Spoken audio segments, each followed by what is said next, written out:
Hello guys, in this video I am going to show you how to take a photo and send it to your addressee on Slack. But first I just want to mention, don't forget to subscribe to my channel, because at 10,000 subscribers I am going to show you my whole YouTube revenue statistics and growth strategy, how to make money online. So let's jump into it. First of all, open the application on your phone.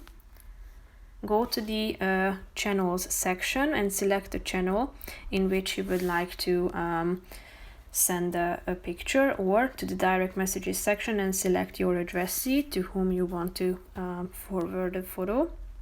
Tap on this plus icon down below and click on photos and videos, and to this camera icon if you want to take a picture. Then take the picture itself. If you are satisfied with the result, click on the use photo option down below. However, if you want to retake it, tap on the retake button in the left side corner. Here you will be able to see your picture in the chat box. So if you want to type or add an additional message to it, just type it in and then press the send button. Now, as you can see, you have sent your picture.